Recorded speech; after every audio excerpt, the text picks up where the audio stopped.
Hello everyone. I am Pooja. Welcome to Commerce Minds YouTube channel. Last ಕ್ಲಾಸಲ್ಲಿ ನಾನು general paper ಅಲ್ಲಿ ಬರುವಂತಹ ನಿಮ್ಮ UGC ನೆಟ್ ಅಲ್ಲಿ ಜನರಲ್ ಪೇಪರ್ ಅಲ್ಲಿ ಬರುವಂತಹ 5 ಯೂನಿಟ್ ಅನ್ನ ಕಂಪ್ಲೀಟ್ ಆಗಿ ಎಕ್ಸ್ಪ್ಲೈನ್ ಮಾಡಿದ್ದೀನಿ. ಸೊ ಆ ವಿಡಿಯೋ ನೋಡಿಲ್ಲ ಅಂದ್ರೆ ನೋಡಿ. ಇವತ್ತಿನ ಕ್ಲಾಸಲ್ಲಿ ರಿಮೈನಿಂಗ್ ಏನ್ 5 ಯೂನಿಟ್ಸ್ ಇದೆ ಅದನ್ನ ಕಂಪ್ಲೀಟ್ ಆಗಿ ಎಕ್ಸ್ಪ್ಲೈನ್ ಮಾಡ್ತಾ ಹೋಗ್ತೀನಿ. ಸೊ ಲಾಸ್ಟ್ ಕ್ಲಾಸಲ್ಲಿ teaching aptitude, research aptitude, reading comprehension, communication, mathematical reasoning and aptitude ಇಷ್ಟು ಯೂನಿಟ್ಸ್ ಬಗ್ಗೆನೂ ಕಂಪ್ಲೀಟ್ ಆಗಿ ಎಕ್ಸ್ಪ್ಲನೇಷನ್ ಮಾಡಿದ್ದೆ. ಸೊ ಇವತ್ತಿನ ಕ್ಲಾಸಲ್ಲಿ ರಿಮೈನಿಂಗ್ 6 ಚಾಪ್ಟರ್ಸ್ ಏನಿದೆ ಅದನ್ನ ಎಕ್ಸ್ಪ್ಲೈನ್ ಮಾಡ್ತಾ ಹೋಗ್ತೀನಿ. ಸೊ ಯಾವಾಗ್ಲೂ ಅಷ್ಟೇ ಸಿಲೆಬಸ್ ಅನ್ನ ತಿಳ್ಕೊಳ್ಳೋದು ನೀವು ಒಂದು 70% ಪೋರ್ಷನ್ಸ್ ಅನ್ನ ಕಂಪ್ಲೀಟ್ ಮಾಡಿದಕ್ಕೆ ಸಮ ಆಗಿರುತ್ತೆ. ಸೊ ಹಾಗಾಗಿ ಸಿಲೆಬಸ್ ಅನ್ನ ಕರೆಕ್ಟ್ ಆಗಿ ತಿಳ್ಕೊಳ್ಳೋದು ಫಸ್ಟ್ ನೀವು ಮಾಡ್ಬೇಕಾಗಿರೋ ಕೆಲಸ. ಸ್ಟಡಿ ಮಾಡೋದಕ್ಕಿಂತ ಮುಂಚೆ ಸಬ್ಜೆಕ್ಟ್ ನ ಫಸ್ಟ್ ಸಿಲೆಬಸ್ ಅನ್ನ ಅರ್ಥ ಮಾಡ್ಕೋಬೇಕು. ಅಲ್ಲಿ ಏನ್ ಸಿಲೆಬಸ್ ಇದೆ ಅಂತ ನೀವು ನೋಡ್ತಾ ಹೋಗ್ಬೇಕಾಗತ್ತೆ. 6th ಯೂನಿಟ್ ಬಂದು ಲಾಜಿಕಲ್ ರೀಸನಿಂಗ್. ಇನ್ ಲಾಜಿಕಲ್ ರೀಸನಿಂಗ್ ಏನ್ ಸಿಲೆಬಸ್ ಕೊಟ್ಟಿದ್ದಾರೆ, ಯಾವ್ದನ್ನೆಲ್ಲ ನೀವು ಪಾಯಿಂಟ್ಸ್ ನ ಓದ್ಬೇಕಂತಂದ್ರೆ ನೋಡಿ, ಡೀಟೇಲ್ ಸಿಲೆಬಸ್ ಅನ್ನ ಕೊಟ್ಟಿದ್ದಾರೆ. Understanding the structure of arguments. So arguments ಬರುತ್ತೆ ನಿಮ್ಗೆ, ಪ್ರೆಮಿಸಸ್ ಮತ್ತೆ ಕನ್ಕ್ಲೂಷನ್ಸ್ ಅಂತ ಬರುತ್ತೆ. ಸೊ ರೈಟ್,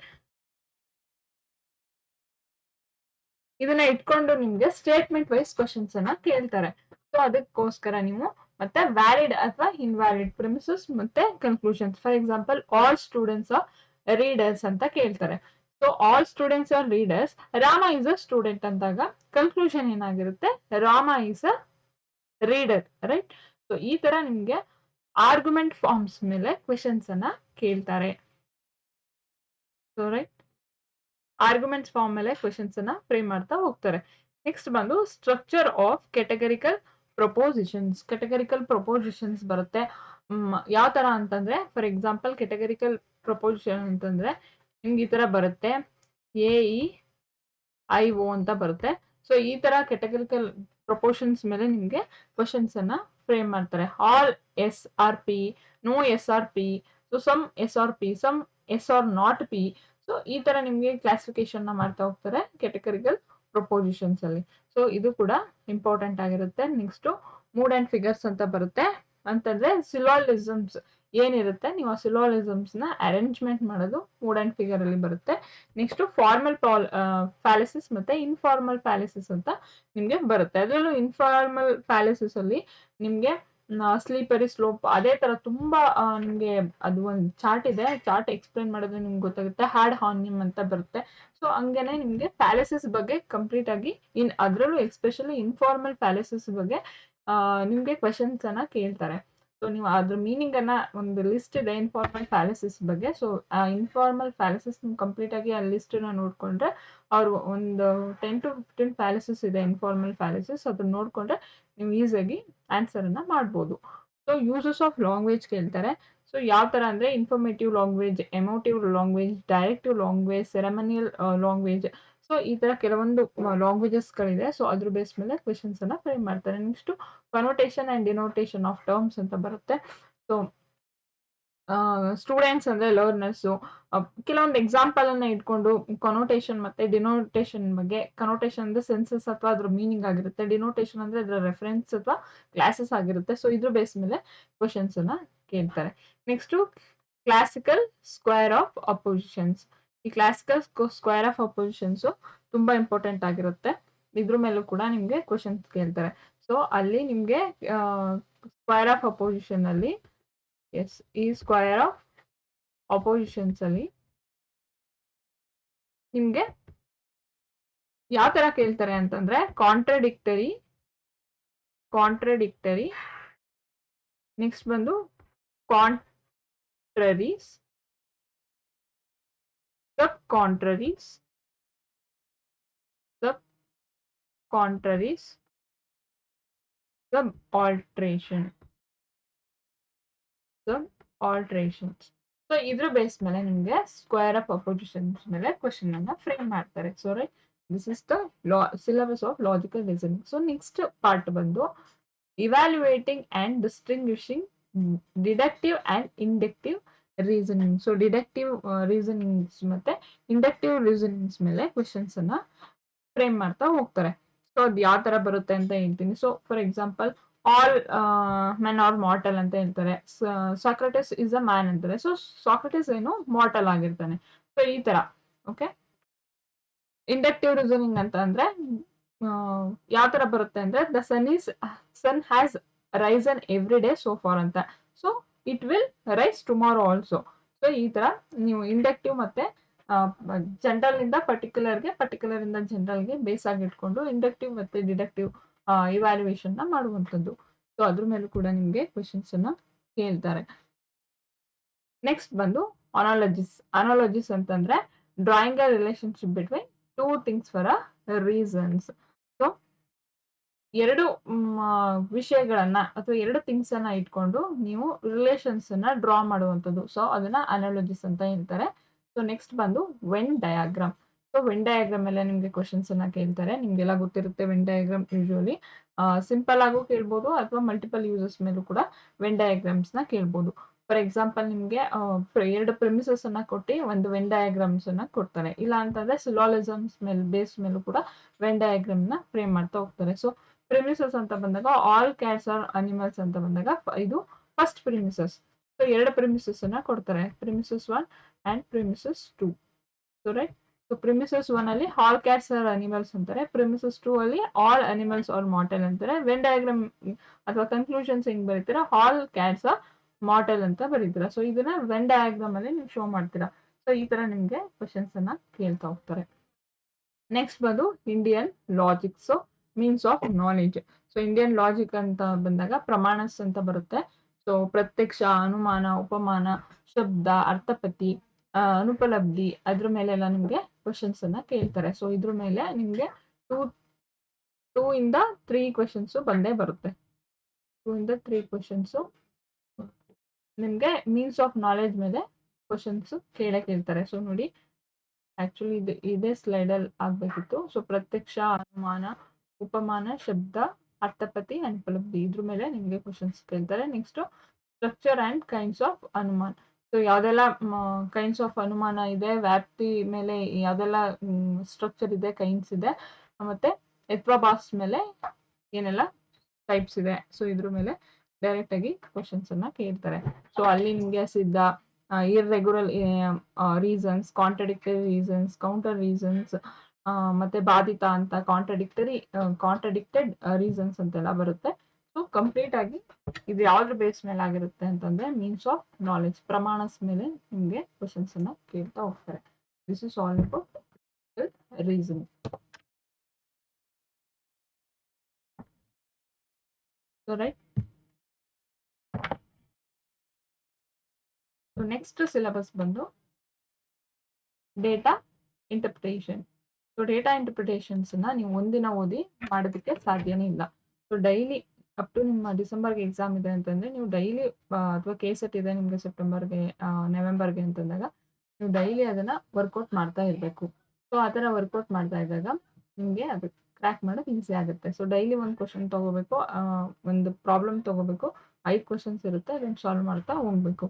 ಸೊ ನಿಮ್ಗೆ ಯಾವ್ದ್ರ ಮೇಲಾದ್ರೂ ನಿಮ್ಗೆ ಕ್ವಶನ್ಸ್ ಅನ್ನ ಕೇಳ್ತಾರೆ ಡೇಟಾ ಇಂಟರ್ಪ್ರಿಟೇಷನ್ ಅಂತ. ಸೊ ಪರ್ಟಿಕ್ಯುಲರ್ ಇದೇ ಏರಿಯಾದಲ್ಲಿ ಕ್ವಶನ್ಸ್ ಕೇಳಬೇಕು ಆ ತರ ಏನಿಲ್ಲ. ಸೊ ನಿಮ್ಗೆ ಪರ್ಸೆಂಟೇಜ್ ಬೇಸ್ ತೆಗಿತಾರೆ, ಅಥವಾ ಅವರೇ ಒಂದು ಅವ್ರ ಇಷ್ಟ ಬಂದಂಗೆ ಪೈ ಚಾರ್ಟ್ ಮೇಲೆ ಕೇಳ್ತಾರೆ, ಟೇಬಲ್ ಚಾರ್ಟ್ ಮೇಲೆ ಕೇಳ್ತಾರೆ. ಸೊ ಯಾವ್ದ್ರ ಮೇಲಾದ್ರೂ ನಿಮ್ಗೆ ಕ್ವಶನ್ಸ್ ಅನ್ನ ಕೇಳ್ತಾರೆ. ಸೊ ಡೇಟಾ ಇಂಟರ್ಪ್ರಿಟೇಷನ್ ನ ನೀವು ಡೈಲಿ ಪ್ರಾಕ್ಟೀಸ್ ಮಾಡಿದ್ರೆ ಮಾತ್ರ ಕ್ರ್ಯಾಕ್ ಮಾಡೋದಕ್ಕೆ ಸಾಧ್ಯ ಆಗುತ್ತೆ. Daily practice is very important. So ಇದೇ ತರ ಏರಿಯಾದಲ್ಲಿ ಬರುತ್ತೆ ಅಂತ ಹೇಳಕ್ಕಾಗಲ್ಲ, ಬಟ್ ನೀವು ಡೈಲಿ ಒಂದ್ ಕ್ವಶನ್, 1-2 ಕ್ವಶನ್ಸ್ ನ ಪ್ರಾಕ್ಟೀಸ್ ಮಾಡಿ ಅಪ್ ಟು ಎಕ್ಸಾಮ್ಸ್ ತನಕ ಒಂದು 50 ಕ್ವಶನ್ಸ್ ಅನ್ನ ನೀವು ಸಾಲ್ವ್ ಮಾಡಿದ್ರೆ ನೀವು ಎಕ್ಸಾಮ್ ಅಲ್ಲಿ ಈಸಿಯಾಗಿ 5 out of 5 ತಗೊಳ್ಳಿಲ್ಲ ಅಂತಂದ್ರು 5ಗೆ ಅಟ್ಲೀಸ್ಟ್ ನೀವು 4 ಕ್ವಶನ್ಸ್ ಅಥವಾ 3 ಕ್ವಶನ್ಸ್ ಆದ್ರೂ ಆನ್ಸರ್ ಕರೆಕ್ಟ್ ಆಗಿ ಮಾಡ್ಬೋದು. ಸೊ ನೆಕ್ಸ್ಟ್ ಬಂದು informations and communication technology, ICT. So ICT ಅಂತಕ್ಕಂಥ ಸಬ್ಜೆಕ್ಟ್ NET-ಲಿ ಇರುವಂತಹ ನಿಮ್ಮ ಜನರಲ್ ಪೇಪರ್ ಇರುವಂತಹ ಈಸಿಯೆಸ್ಟ್ ಕಾನ್ಸೆಪ್ಟ್. ಸೊ ICT ಅಂದ್ರೆ ಏನು? It means the use of technology for process and storing, retrieving, communication informations ಅಷ್ಟೇ. ಸೊ ನೀವು ಯಾವ ತರ ICT ನ ಯೂಸ್ ಮಾಡ್ತಾ ಇದ್ದೀರಾ, ಅದ್ರ ಪ್ರೋಸೆಸ್ ಹೆಂಗಾಗ್ತಾ ಇದೆ, ಅದನ್ನ ರಿಟ್ರೈವ್ ಹೆಂಗಾಗ್ತಾ ಇದೆ, ಅದು ಇನ್ಫಾರ್ಮೇಶನ್ಸ್ ನ ಕಮ್ಯುನಿಕೇಟ್ ಮಾಡೋದಕ್ಕೆ ಯಾವ ತರ ರೋಲ್ ಅನ್ನ ಪ್ಲೇ ಮಾಡ್ತಾ ಇದೆ. ಸೊ ಅದನ್ನ ಇನ್ಫಾರ್ಮೇಶನ್ ಕಮ್ಯುನಿಕೇಶನ್ ಟೆಕ್ನಾಲಜಿ ಅಂತ ಕರೀತಾರೆ. ಸೊ ಅಲ್ಲಿ ಸಮ್ ಆಫ್ ಜನರಲ್ ಅಬ್ರಿವೇಷನ್ಸ್ ಅಂತ ಕೇಳಿದ್ದಾರೆ ಅಂಡ್ ಟರ್ಮಿನಾಲಜೀಸ್, ಕೆಲವೊಂದು ಅಬ್ರಿವೇಷನ್ಸ್ ಬರುತ್ತೆ. ಫಾರ್ ಎಕ್ಸಾಂಪಲ್ ನಿಮಗೆ HTTP ಬಗ್ಗೆ ಕೇಳ್ಬೋದು, hypertext transfer protocol, IP ಬಗ್ಗೆ ಕೇಳ್ಬೋದು, ಇಂಟರ್ನೆಟ್ ಪ್ರೋಟೋಕಾಲ್, URL ಅಂದ್ರೆ ಯೂನಿಫಾರ್ಮ್ ರಿಸೋರ್ಸ್ ಲೊಕೇಟರ್, ಸೊ ಅದ್ರದ್ದು ಫುಲ್ ಫಾರ್ಮ್ ಕೇಳ್ಬೋದು. ಸೊ WAN ಬಗ್ಗೆ ಕೇಳ್ಬೋದು, wide area network. So LAN ಬಗ್ಗೆ ಕೇಳ್ಬೋದು, ಲೋಕಲ್ ಏರಿಯಾ ನೆಟ್ವರ್ಕ್. ಸೊ ವೈಫೈಗೆ ಫುಲ್ ಫಾರ್ಮ್ ಕೇಳ್ಬೋದು, ವೈರ್ಲೆಸ್ ಫಿಡಿಲಿಟಿ. ಸೊ ಈ ತರ ನಿಮ್ಗೆ ಕೆಲವೊಂದು ಜನರಲ್ ಅಬ್ರಿವೇಷನ್ಸ್ ಬಗ್ಗೆ ಮತ್ತೆ ಆ ಟರ್ಮಿನಾಲಜೀಸ್ ಬಗ್ಗೆ ಕ್ವಶನ್ಸ್ ಅನ್ನ ಕೇಳ್ತಾ ಹೋಗ್ತಾರೆ ICT. Next basic of internet. So internet ಮೇಲೆ ಬೇಸಿಕ್ ಇಂಟರ್ನೆಟ್ ಅಂದ್ರೇನು, ಇಂಟ್ರಾನೆಟ್ಗೂ ಏನ್ ಡಿಫ್ರೆನ್ಸ್ ಇದೆ, ಸೊ ಇಮೇಲ್ ಅಂದ್ರೇನು, ವಿಡಿಯೋ ಕಾನ್ಫರೆನ್ಸ್ ಅಂದ್ರೇನು, ಆಡಿಯೋ ಕಾನ್ಫರೆನ್ಸ್ ಅಂದ್ರೇನು, ಸೊ ಇದ್ರ ಮೇಲೆ ನಿಮಗೆ ಕಂಪ್ಲೀಟ್ ಆಗಿ ಕ್ವಶನ್ಸ್ ಅನ್ನ ಕೇಳ್ತಾ ಹೋಗ್ತಾರೆ. Next digital initiatives in higher education system. So ಯಾವ್ದೆಲ್ಲ ಡಿಜಿಟಲ್ ಇನಿಷಿಯೇಟಿವ್ ನ ಹೈಯರ್ ಎಜುಕೇಶನ್ ಸಿಸ್ಟಮ್ ಅಲ್ಲಿ ಯೂಸ್ ಮಾಡ್ತಾ ಇದ್ದಾರೆ ಅಂತ. ಸೊ ಫಾರ್ ಎಕ್ಸಾಂಪಲ್ ಸ್ವಯಂ ಆಗಿರ್ಬೋದು, ಮತ್ತೆ ನೀವು ಗ್ರಾಜುಯೇಷನ್ ಮುಗಿಸಿದ್ರೆ ನಿಮಗೆ ಗೊತ್ತಿರುತ್ತೆ EPG Pathshala. So EPG Pathshala ಆಗಿರ್ಬೋದು, ಅಥವಾ NPTEL ಆಗಿರ್ಬೋದು, ದೀಕ್ಷಾ ಆಗಿರ್ಬೋದು. ಸೊ ಇದೆಲ್ಲ ಒಂದು ಡಿಜಿಟಲ್ ಇನಿಷಿಯೇಟಿವ್ಸ್ ಬಗ್ಗೆ ನಿಮ್ಗೆ ಕ್ವಶನ್ಸ್ ಅನ್ನ ಕೇಳ್ತಾರೆ. ಸ್ವಯಂ ಮತ್ತೆ ಸ್ವಯಂ ಪ್ರಭಾ, EPG ಪಾಠಶಾಲಾ, ಮತ್ತೆ ದೀಕ್ಷಾ. ಸೊ ಇದ್ರ ಮೇಲೆಲ್ಲ ನಿಮ್ಗೆ ಡೈರೆಕ್ಟ್ ಆಗಿ ಕ್ವಶನ್ಸ್ ಅನ್ನ ಕೇಳ್ತಾರೆ. ಅದ್ರ ಫುಲ್ ಫಾರ್ಮ್ ಬಗ್ಗೆ ಆಗಿರ್ಬೋದು, ಅದು ಯಾವಾಗ ಬರ್ತದೆ, ಏನ್ ಫಂಕ್ಷನ್ಸ್ ಮಾಡ್ತಾ ಇದೆ, ಅದು ಯಾವ ರೀತಿ ಆಪರೇಟ್ ಆಗ್ತಾ ಇದೆ. ಸೊ ಈ ತರ ಡೈರೆಕ್ಟ್ ಆಗಿ ನಿಮ್ಗೆ ಕ್ವಶನ್ ಫ್ರೇಮ್ ಮಾಡ್ತಾ ಹೋಗ್ತಾರೆ. ನೆಕ್ಸ್ಟ್ ICT ಅಂಡ್ ಗವರ್ನೆನ್ಸ್ ಅಂತ ಬರುತ್ತೆ. ಸೊ ICT ಅಂಡ್ ಗವರ್ನೆನ್ಸ್ ಅಂತಂದ್ರೆ ಒಂದು ICT ಗವರ್ನೆನ್ಸ್ ಅಂತಾನೆ ಕರಿಬಹುದು. ಸೊ ICT ಅಂಡ್ ಗವರ್ನೆನ್ಸ್ ನ ಎಲೆಕ್ಟ್ರಾನಿಕ್ ಗವರ್ನೆನ್ಸ್ ಅಂತ ಕೂಡ ಕರಿಬಹುದು.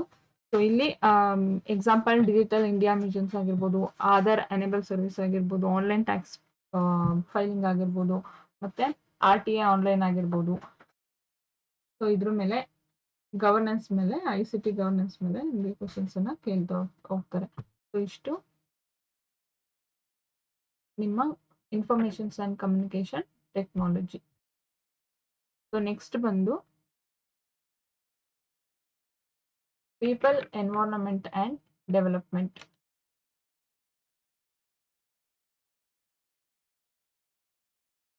ಸೊ ಇಲ್ಲಿ ಡೆವಲಪ್ಮೆಂಟ್ ಅಂಡ್ ಎನ್ವೈರನ್ಮೆಂಟ್ ಅಂತಂದ್ರೆ MDG ಮೇಲೆ ಮತ್ತೆ SDG ಮೇಲೆ ನಿಮ್ಗೆ ಕ್ವಶನ್ಸ್ ಅನ್ನ ಕೇಳ್ತಾ ಹೋಗ್ತಾರೆ.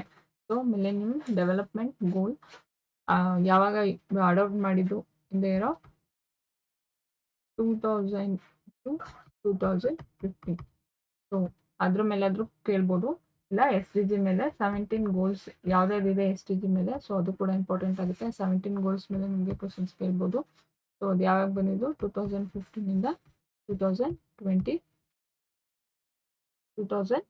ವರೆಗೆ ಹಾಕೊಂಡಿರುವಂತ ಗೋಲ್. ಸೊ ಅದ್ರ ಮೇಲೆ ಕೂಡ ಕ್ವಶನ್ಸ್ ಅನ್ನ ಕೇಳ್ತಾರೆ. ಸೊ ಅದ್ರ ಮೇನ್ ಐಡಿಯಾ ಏನು ಅಂತಂದ್ರೆ ಎಕನಾಮಿಕ್ ಗ್ರೋತ್ ನ ಮತ್ತೆ ಸೋಷಿಯಲ್ ಇನ್ಕ್ಲೂಷನ್ಸ್ ಅನ್ನ, ಎನ್ವೈರನ್ಮೆಂಟ್ ಪ್ರೊಟೆಕ್ಷನ್ಸ್ ಏನಿದೆ ಅದನ್ನ ಡೆವಲಪ್ಮೆಂಟ್ ಮಾಡೋದು, ಮತ್ತೆ ಅದನ್ನ ಬ್ಯಾಲೆನ್ಸ್ ಅನ್ನ ಮಾಡುವಂಥದ್ದು. ಸೊ ಇದ್ರ ಮೇಲೆ ಡೈರೆಕ್ಟ್ ಆಗಿ ಕ್ವಶನ್ಸ್ ಅನ್ನ ಕೇಳ್ತಾರೆ. Next human and environment interactions. Human ಮತ್ತೆ ಎನ್ವೈರನ್ಮೆಂಟ್ ಡಿಫಾರೆಸ್ಟೇಷನ್ಸ್ ಆಗಿರ್ಬೋದು, ಅರ್ಬನೈಸೇಷನ್ಸ್, ಇಂಡಸ್ಟ್ರಿಯಲೈಸೇಷನ್ಸ್, ಮತ್ತೆ ಓವರ್ ಯೂಸ್ ಆಫ್ ಫ್ಯೂಸಲ್ ಫ್ಯೂಯಲ್ಸ್, ಅದ್ರ ಮೇಲೆ ನಿಮಗೆ ಕ್ವಶನ್ಸ್ ಅನ್ನ ಕೇಳ್ಬೋದು. ಅಂದ್ರೆ ಕಂಪ್ಲೀಟ್ ಆಗಿ ನಿಮ್ಮ ಎನ್ವೈರನ್ಮೆಂಟ್ ಬೇಸ್ ಮೇಲೆ ಕ್ವಶನ್ಸ್ ಅನ್ನ ಕೇಳ್ತಾ ಹೋಗ್ತಾರೆ. ನೆಕ್ಸ್ಟ್ ಏರ್ ಪೊಲ್ಯೂಷನ್ಸ್ ಬಗ್ಗೆ, ವಾಟರ್ ಪೊಲ್ಯೂಷನ್ಸ್ ಬಗ್ಗೆ, ಸಾಯಿಲ್ ಪೊಲ್ಯೂಷನ್ಸ್ ಬಗ್ಗೆ, ನಾಯ್ಸ್ ಪೊಲ್ಯೂಷನ್ಸ್ ಬಗ್ಗೆ, ಮತ್ತೆ ಕ್ಲೈಮೇಟ್ ಚೇಂಜಸ್ ಬಗ್ಗೆ ಎಲ್ಲ ಕ್ವಶನ್ಸ್ ಕೇಳ್ತಾರೆ. So impact of pollutant and human health ಮೇಲೆ ಯಾವ ತರ ಇಂಪ್ಯಾಕ್ಟ್ ಆಗ್ತಾ ಇದೆ ಅನ್ನೋದ್ರ ಮೇಲೆ ಕ್ವಶನ್ಸ್ ಅನ್ನ ಕೇಳ್ತಾರೆ. ನೆಕ್ಸ್ಟ್ ಬಂದು ನ್ಯಾಚುರಲ್ ಹಜಾರ್ಡ್ಸ್ ಮತ್ತೆ ಡಿಸಾಸ್ಟರ್ ಬಗ್ಗೆ ಕೇಳ್ತಾರೆ. ಸೊ ಯಾವ್ದೆಲ್ಲ ನ್ಯಾಚುರಲ್ ಹಜಾರ್ಡ್ಸ್ ಇದೆ. ಸೊ ನೆಕ್ಸ್ಟ್ ಇಲ್ಲೊಂದು ನೋಡಿ, natural and energy sources, solar, wind, soil, hydro, ಮತ್ತೆ ಜಿಯೋಥರ್ಮಲ್, ಬಯೋಮಾಸ್, ನ್ಯೂಕ್ಲಿಯರ್, ಫಾರೆಸ್ಟ್, ಇದೆಲ್ಲ ನ್ಯಾಚುರಲ್ ಮತ್ತೆ ಎನರ್ಜಿ ರಿಸೋರ್ಸಸ್. ನೆಕ್ಸ್ಟ್ ಬಂದು ನ್ಯಾಚುರಲ್ ಹಜಾರ್ಡ್ಸ್ ಮತ್ತೆ ಡಿಸಾಸ್ಟರ್ ಬಗ್ಗೆ ಕೇಳ್ತಾರೆ. ಸೊ ಯಾವ್ದೆಲ್ಲ ನ್ಯಾಚುರಲ್ ಹಜಾರ್ಡ್ಸ್ ಇದೆ ಮತ್ತೆ ಡಿಸಾಸ್ಟರ್ ಇದೆ ಅಂತ. ಸೊ ಆ ಒಂದು ಮಿಟಿಗೇಷನ್ಸ್ ಆ ಒಂದು ನ್ಯಾಚುರಲ್ ಹಜಾರ್ಡ್ಸ್ ಆಗಿರ್ಬೋದು, ಆ ಒಂದು ಡಿಸಾಸ್ಟರ್ ಯಾವ ತರ ಮ್ಯಾನೇಜ್ಮೆಂಟ್ ಮಾಡೋದು, ಆ ಒಂದು ಮಿಟಿಗೇಷನ್ ಏನೆಲ್ಲ ಸ್ಟ್ರಾಟಜಿ ಇದೆ ಮಿಟಿಗೇಷನ್ ಮಾಡೋದಕ್ಕೆ. ಎಕ್ಸಾಂಪಲ್ ನ್ಯಾಚುರಲ್ ಹಜಾರ್ಡ್ಸ್ ಅಂದ್ರೆ ಅರ್ತ್ಕ್ವೇಕ್ ಬರ್ಬೋದು, ಸೈಕ್ಲೋನ್ ಬರ್ಬೋದು, flood, drought, ಸುನಾಮೀಸ್, land shells.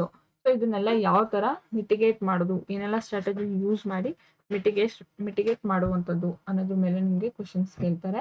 Next ಬಂದ್ರೆ ಇದು ತುಂಬಾ important area. So people development and environment ಅಂತ ಬಂದಾಗ ಯಾರು ಕೂಡ ಈ ಏರಿಯಾ ಸ್ಕಿಪ್ ಮಾಡಬಾರ್ದು. ಸೊ ಇದ್ರ ಮೇಲೆ ಡೈರೆಕ್ಟ್ ಆಗಿ 1-2 ಕ್ವಶನ್ಸ್ ಆದ್ರೂ ಬಂದೇ ಬರುತ್ತೆ. Environmental protection act 1986. ಸೊ ಯಾವ್ದ್ಯಾವ್ದಿದೆ ಅಂತ ಬಂದಾಗ national action plan on climate change, international agreement efforts, Montreal protocol, Rio summit, convention on biodiversity, Kyoto protocol, Paris agreement, ಮತ್ತೆ international solar alliance. So Montreal protocol ಅಂತಂದಾಗ ಅದು ಯಾವಾಗ ಬಂತು, ಸೊ ಅದರ operation ಯಾವ ತರ ನಡೀತಾ ಇದೆ, ಸೊ ಯಾವಾಗ ಬಂತು, in the year of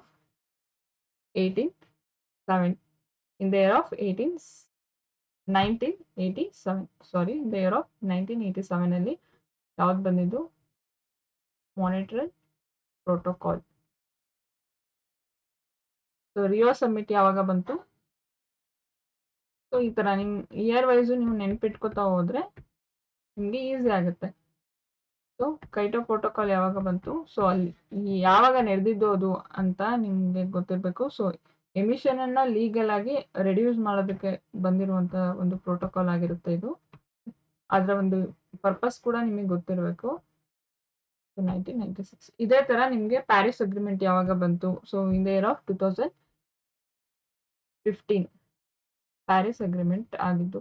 so ಈ ತರ ಇಯರ್ ವೈಸ್ ನಿಮ್ಗೆ ವಿತ್ ಅದರ ಫಂಕ್ಷನ್ಸ್ ಏನ್ ನಡೀತಾ ಇದೆ, ಸೊ ಅದು ಯಾವ ರೀತಿ ಆಪರೇಟ್ ಆಗ್ತಾ ಇದೆ ಅಂತ ಗೊತ್ತಾದ್ರೆ ಸೊ ನೀವು ಈಸಿಯಾಗಿ ಎಕ್ಸಾಮ್ಸ್ ಅನ್ನ ಹ್ಯಾಂಡಲ್ ಮಾಡ್ಬೋದು. ಸೊ ಇದಂತೂ most important area in people development and environmentally. So environmental protection act ಒಳಗಡೆ ಏನೆಲ್ಲ ಇದೆ ಮತ್ತೆ ಯಾವ್ದೆಲ್ಲ ಪ್ರೋಟೋಕಾಲ್ಸ್ ಇದೆ ಇದು ಮಾತ್ರ ಇಂಪಾರ್ಟೆಂಟ್. ಕಂಪ್ಲೀಟ್ ಆಗಿ ನೀವು ಸ್ಕಿಪ್ ಮಾಡ್ತೀನಿ ಅಂತಂದ್ರು ಆ ಒಂದು ಏರಿಯಾ ಮಾತ್ರ ಸ್ಕಿಪ್ ಮಾಡ್ಲೇಬಾರ್ದು. ಸೊ ಅದ್ರ ಮೇಲೆ ಕ್ವಶನ್ಸ್ 1-2 ಕ್ವಶನ್ಸ್ ಅದು ಬಂದೇ ಬರುತ್ತೆ ಪ್ರತಿ ವರ್ಷ. ಸೊ ನೆಕ್ಸ್ಟ್ ಬಂದು higher education system. So higher education system ಅಲ್ಲಿ ಸೊ ನಿಮ್ಗೆ ಎಲ್ಲ ಹೈಯರ್ ಎಜುಕೇಶನ್ ಸಿಸ್ಟಮ್ ಕಂಪ್ಲೀಟ್ ಅದು history of higher education system ಬಗ್ಗೆ ಬರುತ್ತೆ. Institution of higher learning and education in ancient India. So ಯಾವ ತರ ಇತ್ತು ಬಿಫೋರ್ ಇಂಡಿಯಾದಲ್ಲಿ ಒಂದು ಎಜುಕೇಶನ್ ಸಿಸ್ಟಮ್, ಅದ್ರ ಮೇಲೆ ಕ್ವಶನ್ಸ್ ಅನ್ನ ಕೇಳ್ತಾರೆ. Next evaluations and learning research in post independence area. So ಅದು ಯಾವ ರೀತಿ ಹೈಯರ್ ಲರ್ನಿಂಗ್ ಅಂತಕ್ಕಂಥ ರಿಸರ್ಚ್ ಅಂತಕ್ಕಂಥದ್ದು ಇವ್ಯಾಲ್ಯೂಯೇಟ್ ಆಗ್ತಾ ಹೋಗ್ತಾ ಇದೆ ಆಫ್ಟರ್ ಇಂಡಿಪೆಂಡೆನ್ಸ್, ಇಂಡಿಯಾದು ಇಂಡಿಪೆಂಡೆಂಟ್ ಆದ ಮೇಲೆ, ಅದ್ರ ಮೇಲೆ ಕ್ವಶನ್ಸ್ ಅನ್ನ ಕೇಳ್ತಾರೆ. ಸೊ ನೆಕ್ಸ್ಟ್ ಬಂದು oriental convention and non conventional learning programmes ಗಳ ಬಗ್ಗೆ ಬರುತ್ತೆ. Next professional and technical skill based educations ಮೇಲೆ ಕ್ವಶನ್ಸ್ ಅನ್ನ ಕೇಳ್ತಾರೆ. Next value educations and environmental educations. Value ಎಜುಕೇಶನ್ಸ್ಗೂ ಮತ್ತೆ ಎನ್ವೈರನ್ಮೆಂಟಲ್ ಎಜುಕೇಶನ್ಸ್ಗೂ ಮೇನ್ ಆಗಿ ಏನ್ ಡಿಫ್ರೆನ್ಸ್ ಇದೆ, ಸೊ ಇದ್ರ ಮೇಲೆ ಕ್ವಶನ್ಸ್ ಅನ್ನ ಕೇಳ್ತಾರೆ. ನೆಕ್ಸ್ಟ್ ಯಾವ್ದೆಲ್ಲ ಪಾಲಿಸೀಸ್ ಇದೆ, ಗವರ್ನೆನ್ಸ್ ಇದೆ. ಸೊ ಪಾಲಿಸೀಸ್ ಅಂತ ಬಂದಾಗ ಎಜುಕೇಶನ್ ಪಾಲಿಸೀಸ್ ಬಗ್ಗೆನೇ ಗೊತ್ತಿರುತ್ತೆ ನಿಮ್ಗೆ.